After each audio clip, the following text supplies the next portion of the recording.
Maven Nation, we won't create a more balanced lifestyle by wishing for it. We must be intentional to demand it. I invite you to move away from burnout, to move away from delaying your self-care and feeling guilty when you rest. Let's embark on a journey where holistic care, confidence building, and leadership unite. Maven, you are CPR, capable, prepared, and ready. Now, let's create success with sameness.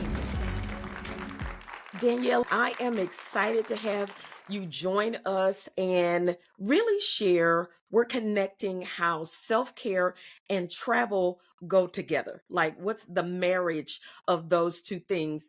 I love that your podcast, The Thought Card, really talks about luxury travel, affordable luxury travel, and personal finances. Because we're going to be talking a little bit more about how travel can support self care. And we definitely don't want to be going into debt around that type of thing. Self care and debt, for me, that's an oxymoron. That does not go together. I don't want that to stress me out. So I read in your intro, in your introduction, that you originally started out with your podcast and things around reducing a good amount of student debt. That's so relevant right now as people are having to move back into paying for the student debt that it's been on pause for a while.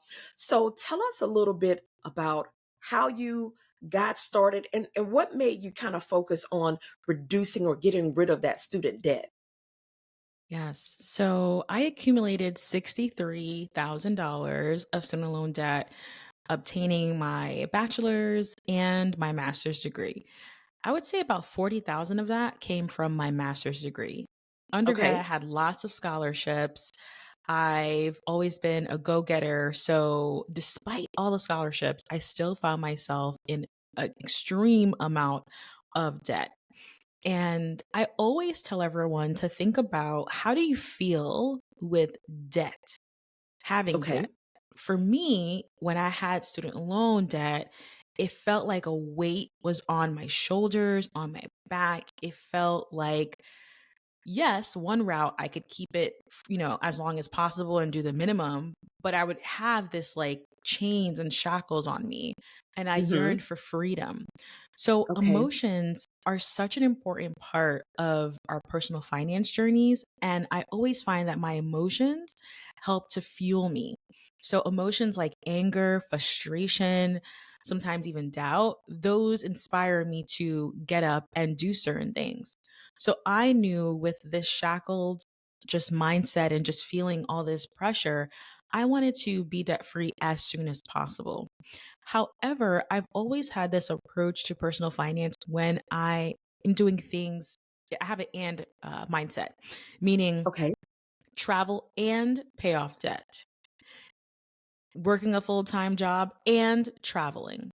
Okay. So it's a lot of times society really pushes us to be like, you have to pick one or the other. Either you're corporate and you're pushing corporate ladder and you're never missing a day of work and you're giving up Right. travel and other things, right? So I really believe in this right? This in between where we can do multiple things at one time, have multiple goals at one time. Just understand that you may not be full force going all in and just really putting all that energy into one thing and excelling faster. So those are kind of the behind the scenes of like why I decided to work on my debt free journey. It took me Okay. 4 years to be debt free. A lot of sacrifices. This is even before I had a side hustle or like actual side income. So, Okay. which meant a lot of side hustling, moving back in with my mom, and putting a lot of energy into reducing debt, but without sacrificing that one thing that was really important to me, which was travel. So I always wanted to travel. I never had the finances to do it. And here I am with pursue that one thing for me. It was that one thing that I felt like, if I'm making all these sacrifices in my life, can I have this one thing? Can I have this one trip Yeah. a year? So that was Right. really the emphasis of starting all of this. I love that. What this is not even something that I have in my notes. Why is travel so important to you? Like, where did that desire to travel come from? Because you've traveled to 27 countries. Like, that's extensive. You've had this love for travel. This didn't just show up yesterday. You've had this for a while. Where did that passion come from? So I think my passion for travel comes from wanting to experience more, wanting to get Hmm. more out of life, to get out of my bubble. Because our everyday lives, we are in a bubble, right? We see the Yeah. same things, we are so familiar, and we sometimes don't push ourselves to think outside the box or outside of our comfort zone. So I love what travel does for me is that it makes me to step outside and to see how other people live and to see how potentially why they make certain decisions and how that could potentially impact me as well. So this worldview has been so important to me. But stepping back a little bit, my travel extent before I got a big girl job and really started working on my finances was traveling to Haiti every summer with my family. Okay. And I enjoyed that because I was with my family. I got to learn Haitian Creole, see how Haitian people live. People think a lot that I was born in Haiti, and I'm like, I'm not, but I'm so close to the culture because I had Okay. this like upbringing. But what I realized is that when you go to the same place every year, and that's the only place you go to, it made me want to venture out and see more, right? It made me Okay. want to be like, this is great and amazing, but what else is there out there? So that also really just inspired me to be like, okay, I want to see more. I want to do more. Even like, let's go to Dominican Republic, which is like right Right. across. You know what I mean? Right. So I think right now, also, that was like me, Danielle, back in the day. I think right now, my feel for travel, I'm really like into history and culture, seeing Okay. how people live, and gifting these experiences to my son. That Okay. right now is my huge motivation because I did not grow up, again, like I mentioned, going to multiple places, multiple countries. Right. It was just you going home, you going back home. Uh, Right. but my but my son, I took him to France this year at like Okay. maybe like I think he was 15 months old. Okay. Like what? Like Right. I went to France and I was like 25, you know? He's getting So stamps I already. exactly, he's been to France already. So that world gifting him worldview at an early age, I'm looking forward to seeing that impact on his life. Because I picked up Yeah. all these things so later, so much later in my 20s and early 30s. I love that. And we're going to talk a little bit about how do listeners kind of get those finances under control. And then some of the travel hacks that, especially entrepreneurs, I think entrepreneurs figure, well, I just can't afford to do that right now. I can't put it in.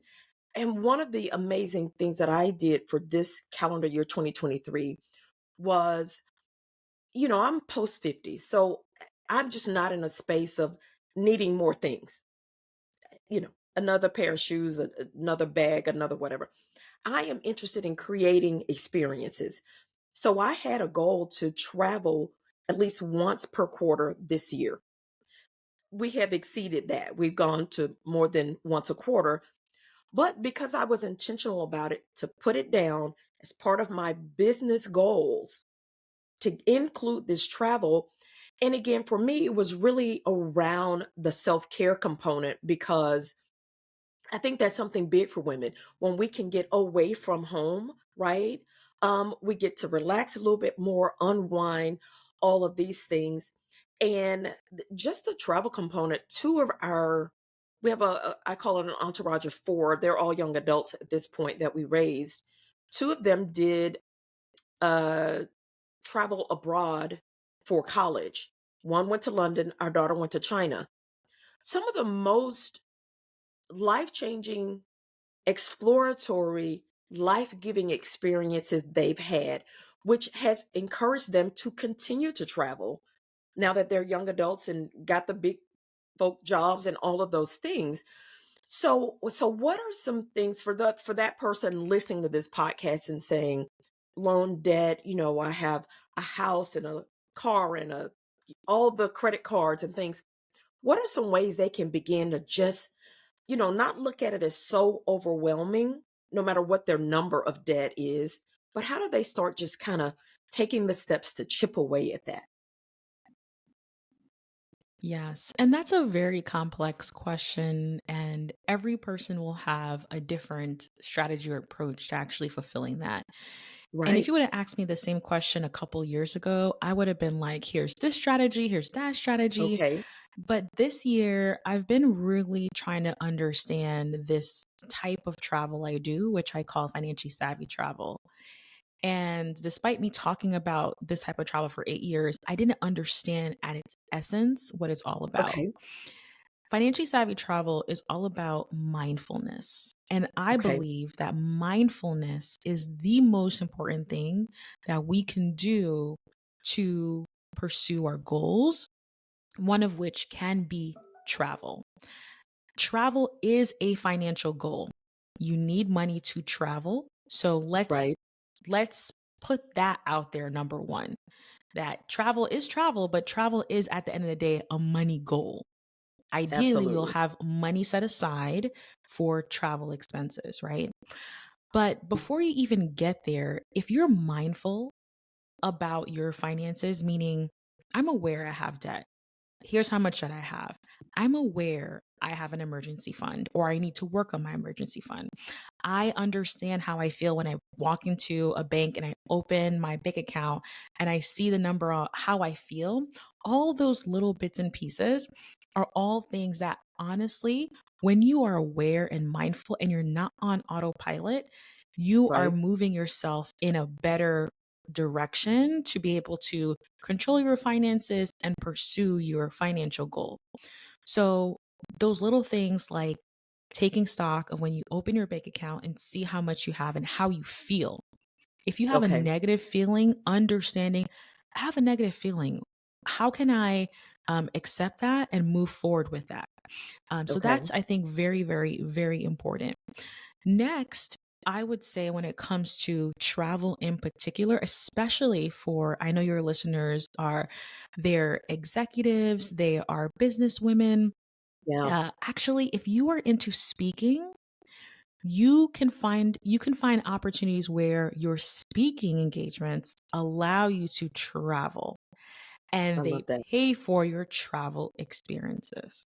And to me, that is like the blending of both worlds, right? Our Right. work life and our travel life, because now you're being you be flown out to a speaking engagement. They put you in a hotel, you do your speaking engagement, you make your connections, and you have free time to go and explore. So that's something I feel like, especially your listeners, can definitely take advantage of. I'm not going to say that every speaking opportunity will do that, right? Some Okay. speaking opportunities, they will just tell you, hey, you're going to do this complimentary, or they're going to say, we're going to provide you for certain things.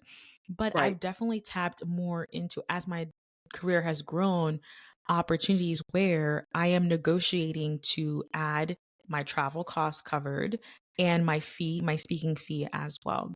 So those are a couple of things I think that's very unique to your listeners and your audience when it comes to just saving for travel, because there's different modes in travel. There's the pre-prep work, right? There's the, Okay. okay, I got to get my money base correct. Then there is, I'm on the road traveling, and then there's the after trip. So you have the pre-trip, you have the trip, and then you have the post-trip. So Okay. pre-trip, think about, okay, how do I want to save for travel? Because at the end of the day, we still need money in our bank accounts, in our wallets to do certain things. Regardless if you're travel hacking with credit cards or Right. someone else is paying for it with corporate, you're going to need cash for yourself. So I love having everything separate. So I dedicate a separate bank account to travel. And Right. travel is now a part of my life and as a result, my budget. So it's not like, oh, I'm saving for this particular trip. No, I'm saving for travel in general. So Right. travel now becomes as important as my gym, as my mortgage, as my car payment. It's in line, it's a line item in your budget. When Yes. you're able to do that and you're mindful of that, now you can do things like automation. You can say, okay, I'm going to save X amount of dollars every pay period or every month towards travel. And I recommend automating that, especially if you have a 9 to 5 job, because then it's set it and forget it. You're saving for Right. travel without it hurting, without you thinking about it. And I love that. So creating a system for yourself, because a system is how your money moves, right? From Right. paycheck to a bank account to automation, all of this is a system. So creating a system for yourself that works for you is one of those things that I think unlocks another level of being able to travel. So I shared like three things. I shared, okay, I love it. be mindful, leverage your corporate opportunities or business opportunities that come, and then also create a financial system for yourself where you can set travel as important as all the other financial things going on in your life. I love that, especially corporate space. I know when I was in the corporate world, a lot of my business travel, I extended it to personal travel. Like they've already paid for the airfare. I'm just going to pay for a couple extra nights of hotel and go and venture into wherever it is that I am. Now, for the entrepreneurs that are watching and listening to this, know that you can set up these same money systems to put money aside, because if you wait until you think, oh, when I just have some extra money, I'm going to travel. And we want, again, this travel, if you love to travel, to be thinking about it in the same vertical as self care. Wait, and again, listen to me, entrepreneurs. Do not plan to travel, take your laptop and be working poolside. Travel to relax. We're talking self-care. Now, if you're traveling for business, that's something completely different. But in the space of self-care, I don't want you posting a picture of you poolside with your favorite beverage, with your laptop and working. You're going away from the self-care thing that we're talking about. Um, Danielle, you recently published a book. We are financially savvy travelers. Tell us about the book a bit. What are some things in there that really kind of like, oh, that's a light bulb moment?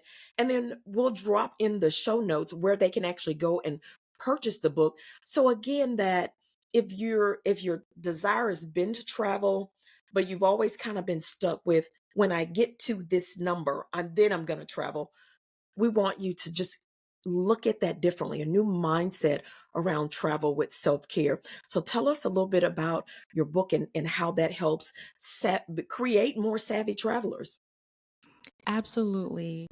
And like I mentioned earlier, for a lot of my like online career creating content, I've always focused on strategies like find Hmm. the cheap flights and save the money and free things to do and all those things. And I'm realizing that that's not as important as a few other things. Okay. Mindfulness is number one, which we talked about. Yes. Mindfulness comes in different shapes, whether that's mindfulness in your emotions, in your attitudes, and your behaviors. That is number one. But secondly, is your travel style. So Okay. a travel style is not like the fashion. It's more of like intrinsically in you. What do you Okay. enjoy when you travel? What brings you fulfillment when you travel? That is important because we want to align our spending with what brings us fulfillment. This is called value based spending, where our Okay. values are being met with our finances. This, for me, has been extremely eye opening because when my finances were very small and I wanted to travel, Okay. I had no opportunities to pursue the things I valued because I did not have the money in my budget to do that. But Okay. now, as I'm moving into financially savvy travel, where I do have more finances to afford trips, I want to make sure I'm not being wasteful. I want to make sure that I'm going to things like spas, which I really enjoy. I enjoy dinners and culinary experiences. I enjoy group tours and educational opportunities when I'm traveling. So those are where my money is going to be going to. On the Okay. opposite way, I don't really care about flying first class. Okay. Put me on economy, but just not on Spirit. Just put me on economy. And There is a limit. make sure my seat reclines, okay? I want a reclined seat, okay? But besides that, I don't really put that much thought on the flying experience. So Okay. I want to reduce that cost. If I can Okay. either travel hack or find a cheap flight or something, I don't want to spend money on the flight. I want to spend money on that amazing view or that tour or that culinary experiences. So that to me is what financially savvy travel is all about.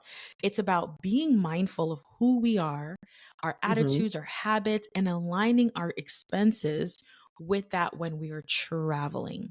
Because when we're reducing things that we don't like, now we have more opportunities to travel more, right? I When I'm love that. spending less on airfare, less on like transportation, for example, because I don't really value it Right. that much, I have more that I can spend on that trip, or I have now more money for other trips. So, those are the big insights that we talk about in the book, this mindset, this approach to travel. And financial savvy travel doesn't end there. Unlike Okay. budget travelers and luxury travelers, they focus on travel. And budget Okay. is known for spending less. Okay. Luxury is more on like more luxurious, more typically more pricey expenses, right? Financially savvy travel does focus on spending to a certain extent, but we also are looking at other financial goals we have because life Okay. doesn't stop when we're planning a vacation. We Right. still have retirement savings. We still want to put our children to college. We still are growing businesses, taking maternity leave. There's so many things going on in our financial lives. And financially savvy travel goes beyond travel, it goes to our personal finances. Where travel is a goal, and we're trying to pursue other goals in addition to that. And that's why I'm really proud that I can say that I've traveled to 27 countries. I bought my house at the age of 27. I paid off $63,000 student loan debt. All these things didn't happen in a vacuum. They were not Okay. silos. They were intentional. They were like, I'm working on these things at the same time. Some things I can accomplish faster than others, but that's what makes me a financially savvy traveler are all of my pursuits and challenges that go beyond the 27 countries I've been to. What else is happening in your finances? Because I know a lot of people who abandon everything in their lives just to travel. Right. And that's amazing for them. But for me, I have other things I want to pursue. I'm building Yeah. generational wealth, building a business, I have a son. So I have to make sure holistically I'm cared Right. for, not I just love that. only travel. Yeah. I love that. And that's one of those stories you hear with people sometimes that travel, like they're traveling strictly on credit card debt and they come back. And I'm like, I don't want to come back home and be stressed about what I just spent. Like to me, it's like when I was still in corporate, going on a business trip, extending it for personal, and then having a like you come back on a Sunday and have to be at work Monday. Uh, like I need a day to kind of digest, kind of just regroup and then get ready. Which is one of the important things that I like to include in my travel, especially international travel, is a day to get there, kind of get acclimated in a day or two when you come back home before you have to jump back into all of the things that are waiting for you. So I love these very practical tips, no matter the woman is in the corporate space or she's an entrepreneur. You can take these strategies, these tips, these hacks, and really create a plan that works specifically for you. Now, grab the book and let that be kind of your guide to help you continuing to do this, because I do believe that travel is a great way to support our self-care. Great way to support. I know I've gotten some amazing thoughts and ideas around business because I've been able to slow down and just rest And then the ideas start to really solidify, right? The plan starts to come together versus me kind of feeling like I've had 5 or 6 ideas floating. When I slow down on vacation, it all kind of, like, the path gets enlightened and you're like, oh, I've been trying to figure that out for 3 months. In just 2 days of travel, of rest, relaxation, and self care, it all came together. So I love that you're sharing practical tips that no matter where we are in our journey, we can start to reduce debt, include travel, and really let travel be part of our holistic approach, not just like travels over here and all the other things in my life are over here. So, give us something, anything you want to wrap up with. If a person's watching this, well, Danielle, my debt is double what yours was, and all of these things. But I do love to travel, and I know travel helps me with my self care. What's a little moment of encouragement to keep them from throwing in the towel and saying, I just can't do it right now? How do we get them on board to this wonderful part? I think the realization that travel can be as expensive as we want it to be. That's I good. wish I had the insights that I have now because I could have actually been traveling while I was in college, while I was Okay. even before my big girl job, if I had the mindset that I had right now. Okay. Because here's why the reason why. My first trip that spearheaded everything was a solo trip to Paris. And for me to get to Paris, it was saving $25 every 2 weeks. That was Okay. all that I could afford to do. It took me a couple years to get all the money together on that $25, but I did it. I Okay. did it. And once I was able to accomplish that goal, again, trip to Paris was a financial goal. It was truly a financial Right. goal. I had a repeatable process. I had a Hmm. repeatable process. So I will say that it doesn't matter how big or small you can save. What matters is getting into the habit of saying, Okay. travel is important to me. I'm going to put something away. It doesn't matter if it's 25, 100, or $500 a month, but I'm doing this for me. And when we're doing that, the act of saving for money means that we're foregoing something today too, right? Right. Because we're saying, I'm choosing to do this, which means I'm not going to order that Uber Eats today, or I'm not going to go out at happy hour today. So you're making a Right. sacrifice every time you save money, right? So those are the things that, again, the mindfulness things, it's just like travel can be expensive, but it Right. can also be not as expensive as I think it's going to be. And I'm going to get into the habit of saving a little bit of cash on the side. And honestly, that can be very difficult to do, right? When you are Right. trying to take care of your household and growing your business, it can be hard to be like, hold up. But that foresight, that knowledge, that Right. habit that we're building habits right now, right? We're building a Yeah. habit of saving, which will then allow us to, again, pursue those other goals. So yeah, it's just been an incredible journey over the last 8 years to see how travel has popped up, whether I was solo, whether I Okay. was now newly dating, whether I was a married woman, now as a mom and an entrepreneur. All the things I've learned has been keeping travel as a habit, saving money, being mindful, thinking about what's important to me. All of those themes are what continues to help to fuel me, even when things are great and when things are Yeah. also financially tight and things are hard as well. So I hope those ideas were helpful. I love that. And I love that it's, really the focus and the patience with ourselves, that if this travel goal is not easily attainable today, that you can put a plan in place to start sitting money aside.